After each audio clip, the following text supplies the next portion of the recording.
बिस्मिल्लाहिर्रहमानिर्रहीम अस्सलाम वालेकुम welcome back to my channel. उम्मीद करती हूँ हमेशा की तरह ठीक ठाक होंगे, खैर आफियत से होंगे।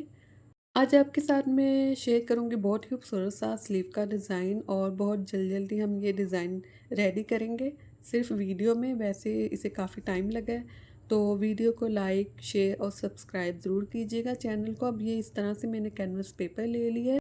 कैनवस पेपर की टोटल जो वेट है वो है 5 इंच, 5 इंच है, लेकिन डबल फोल्ड किया है, तो डबल फोल्ड करने के बाद इसकी जो वेट है वो रह जाएगी 2.5 इंच। अब डबल फोल्ड करने के बाद एक रफली सी लाइन ड्रा कर लेंगे, ठीक है, 2 cm के मार्जिन से, और उसी के ऊपर उसी लाइन के ऊपर इस तरह से हम पैटर्न रखते हुए ड्रा करेंगे। सेंटर में मैंने सिर्फ 1.25 इंच के मार्जिन से स्पेस रखी है, ठीक है। दो जो पैटर्न है सर्कल है उनके सेंटर में स्पेस रखनी है थोड़ी थोड़ी सी, और फिर इस तरह से टोटली इसे ड्रा करने के बाद हम कटिंग करेंगे। डबल डबल कैनवस पेपर इसलिए लिया है ताकि जो स्कैलप है वो इक्वल शेप में और बराबर कटिंग हो। अब ये फैब्रिक लिया है शर्ट में से बचा हुआ, इसके ऊपर इस तरह से पेस्ट करेंगे, और जो स्कैलप है दोनों साइड से एक्स्ट्रा फैब्रिक रखेंगे। अब ये मेरे पास स्लीव है और स्लीव डबल है, ठीक है, दोनों फ्रंट और बैक के स्लीव है। अब इस तरह से मैं टोटली 6 इंच के मार्जिन से एक निशान लगा लूँगी, और ऑलरेडी इस तरह से लाइन लगी, उसी लाइन के ऊपर इस तरह से मैं इसे कटिंग कर लूँगी। लेकिन अगर आपके पास कोई स्लीव का फैब्रिक है तो आप 6 इंच ही रखिएगा अपने स्लीव के फैब्रिक की जो कटिंग है, ठीक है, बॉटम वाली साइड पर। इसके बाद ये जो हमारे स्कैलप वाला फैब्रिक है ये मैं इसके ऊपर रख लूँगी। पहले बिल्कुल स्ट्रेट स्टिच करूँगी ताकि जो फैब्रिक है दोनों वो आपस में सही तरह से फिक्स हो जाए। इसके बाद इस तरह से भी आउटलाइन के साथ साथ इसे स्टिच कर लेंगे इस स्कैलप को, और सेंटर से एक्स्ट्रा फैब्रिक कटिंग करने के बाद छोटे छोटे से डीप कट्स लगा लेंगे, फिर ये अच्छी शेप में इसकी लुक आएगी। अब इस तरह से स्ट्रिप्स रेडी कर लेनी है, ठीक है, ज़ीरो बुकरम के साथ। और इस तरह से फिर मैं इसे फोल्ड करते हुए अच्छे से प्रेस करूँगी, और सेंटर में जितनी स्पेस रखेंगे उससे पहले सेंटर में इस तरह से फोल्ड करना है। बाहर वाले किनारे को उसके ऊपर फोल्ड करते हुए 5 स्प्रे करते हुए अच्छे से प्रेस कर लेना है, और ओपन वाली साइड से स्टिच कर लेना है। अब इस तरह से मैंने पेपर लिया है, ठीक है, थोड़ा सा हार्ड पेपर है ये। तो इस तरह से इसकी जो वेट है वो है 3 इंच है, और जो लेंथ है वो मैंने स्लीव की जो बॉटम वाली साइड है उसी के मुताबिक मैंने लेंथ रखी पेपर की। टोटल जो मैंने लेंथ रखी है वो है 20 इंच, 20 इंच मैंने टोटल इस पेपर की लेंथ रखी है, और वेट जो है वो है 3 इंच। इसके बाद सेंटर से डबल फोल्ड कर लेंगे, और उसी क्रीज के ऊपर एक सेंटर में लाइन ड्रा कर लेंगे। अब ये जो स्ट्रिप हमने 3 इंच के मार्जिन से इन स्ट्रिप्स को मैंने कटिंग कर लिया है। स्टिच करने के बाद ओपन वाली साइड से उस तरह से पहले सेंटर से स्टिच करेंगे और पक्का स्टिच करेंगे, ठीक है। मैंने सेंटर से डबल स्टिच किया, इसके बाद वन साइड से फोल्ड करेंगे और स्टिच करते जाएंगे, और जो सेंटर वाली उसे ऑपोजिट डायरेक्शन में इस तरह से स्टिच कर लेंगे बाद में। अब ये मेरे पास आर्गेन्जा फैब्रिक है, इसकी जो कटिंग है वो मैंने की है 3x3 की। इस तरह से कॉर्नर को फोल्ड करते हुए इस तरह से मैं इसे बल दूंगी, और जो टोटल मैं इसे बल दूंगी, टोटल जो मैंने अब इसे बल दिए वो 3 इंच दिए हैं, और इस तरह से मैं एक पेटल की शेप बना लूँगी। देखिए कितनी खूबसूरत लग रही है। अब मुझे ये बिल्कुल खाली खाली लग रहा था, तो थोड़ा सा मैं डिफरेंट चाहती थी, तो मैंने इस तरह से पैटर्न रेडी। अब जो ये स्ट्रिप्स की सेंटर में स्पेस है, इनके सेंटर में इसी तरह से मैं इन्हें स्टिच करूँगी सारी जो पेटल है, और इस तरह से जो इनके पंख है उन्हें मैं कटिंग कर लूँगी जो एक्स्ट्रा फैब्रिक है बाहर वाली साइड पर। और ये कटवर्क जो हमने रेडी किया है इसे मैंने इसकी बैक साइड से हेमिंग कर ली, यानी कि मैंने तरपाई कर ली है। अब इस तरह से जो पेपर के ऊपर हमने स्ट्रिप्स और पेटल्स रेडी किए हैं उन्हें मैं इस तरह से रखूँगी। सेंटर में इसके ऊपर एक एक्स्ट्रा फैब्रिक रखूँगी, ठीक है। अब कोशिश कीजिएगा जो सिलाई लगानी है, जो हमने पहले सिलाई लगाई थी वो स्ट्रिप्स स्टिच करने के दौरान उसी के ऊपर सिलाई लगे।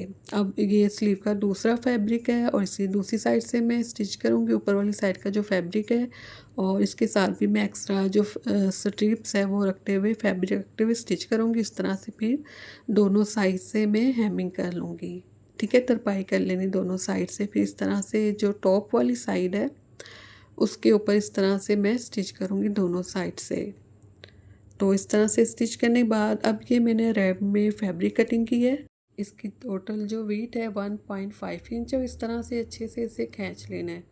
ठीक है, इस तरह से बहुत ही अच्छे से डोरी बनेगी। एक ट्रिक दे रही मैं आपको, आप खुश हो जाएंगे जब इस गोल डोरी इस तरह से रेडी करेंगे तो इस तरह से डबल फोल्ड करते हुए हाफ फुट के मार्जिन से मैं इसे स्टिच कर लूँगी। ठीक है, इस तरह से अब मैं इसे स्टिच करूँगी, सीधी साइड पे टर्न करूँगी। अब मैंने एक और पैटर्न रेडी की है। ठीक है, इस तरह से मैंने हार्ड पेपर के ऊपर एक पैटर्न रेडी की है। विड्थ में 1 इंच है और इस तरह से लेंथ में 1.5 इंच है। अब ये मैंने पेपर लिया है और कोशिश कीजिएगा जो आप पेपर लें वो लाइनों वाला हो। उससे ये फ़ायदा होगा जो हम फ्लावर रेडी करेंगे वो बिल्कुल इक्वल शेप में रेडी होगा। ठीक है, सम टाइम ऐसा होता है कि आइडिया नहीं होता, तो इसलिए पहले जो सेंटर की लाइंस है 2 पेटल ड्रा की है मैंने, एक डायरेक्शन में फिर दूसरी डायरेक्शन में, इस तरह से 4 ड्रा करने के बाद भी मैंने उन्हीं पेटल के सेंटर में एक एक और पेटल ड्रा किया, लेकिन ये मैंने पेन से किए। ठीक है, पहले मैंने पेंसिल से की थी ताकि बाद में कोई कन्फ्यूज़न ना हो।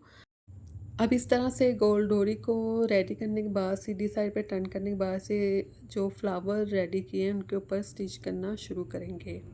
पहले वन साइड से करेंगे और फिर उसके सामने जो पेटल है उसके ऊपर करेंगे। ठीक है, पहले जो हमने पेंसिल से फ्लावर ड्रा किए पहले हम उन्हीं के ऊपर करेंगे। इस तरह से स्टिच करेंगे गोल डोरी को। ठीक है, इस तरह से पहले वन साइड से करना है फिर दूसरी डायरेक्शन में लेके जाना है। और देखिए एक फ्लावर रेडी हो चुका है। अब जो पेन के साथ ड्रा किए थे उन्हें भी इसी तरह से मैं आउटलाइन के साथ साथ स्टिच करूँगी। इसी तरह से पहले वन साइड पर फिर ऑपोजिट डायरेक्शन में मैं इन्हें स्टिच करूँगी। और देखिए सेंटर में थोड़ी थोड़ी सी स्पेस भी रखनी है और फिर ही इसमें ज़्यादा खूबसूरती आएगी। तो इस तरह से कंप्लीट जो फ्लावर है उसे स्टिच कर लेना है। इसके बाद सेंटर में कटिंग कर लेंगे। इस तरह से स्टिच करते हुए सेंटर में इस तरह से गोल डोरी को लाके बिल्कुल पक्का कर लेना है, अच्छे से मजबूती से स्टिच कर लेना है। 2 से 3 स्टिचिंग लगानी है और जो एक्स्ट्रा गोल डोरी है उसे कटिंग कर लेना है। इसके बाद पेपर को इसकी बैक साइड से इस तरह से रिमूव कर लेना है। आप चाहे तो पानी से स्प्रे करने के बाद भी रिमूव कर सकते हैं। इस तरह से फ्लावर रेडी हो चुका है। अब ये जो स्लीव है ये इसकी सीधी साइड है, लेकिन इसके बैक साइड से हम इसे स्टिच करेंगे। इनके सेंटर में छोटे छोटे से सुई के साथ टांके लगाएंगे, स्टिचिंग करेंगे। और इस तरह से स्टिचिंग करने के बाद ये मेरे पास फ्लावर है। ठीक है, ये लेस वाली फ्लावर है। तो इस तरह से एक एक करके मैं कटिंग करूँगी और इनके सेंटर में मैं सुई की मदद से स्टिच कर लूँगी। ठीक है, इस तरह से देखिए मैंने इन्हें स्टिच कर लिया। इसके बाद जो इस साइड का जो पेपर है उसे भी रिमूव कर लेंगे जिसके ऊपर हमने स्ट्रिप्स को स्टिच किया था। तो ये बहुत खूबसूरत से स्लीव का डिज़ाइन रेडी हो चुका है। मैं आपको स्टिच अब इस तरह से मैंने आपको स्टिच करके दिखा दिया है। देखिए कितना खूबसूरत लग रहा है और बिल्कुल ही डिफरेंट है, बिल्कुल गार्डन गार्डन सा ये स्लीव का डिज़ाइन है। बहुत ही खूबसूरत सा ऊपर पैटर्न है और उसके नीचे वाली साइड पे फ्लावर है। और आप अपने सिंपल सूट को खूबसूरत बनाने के लिए ये डिज़ाइन ज़रूर बनाइएगा। अल्लाह हाफिज़।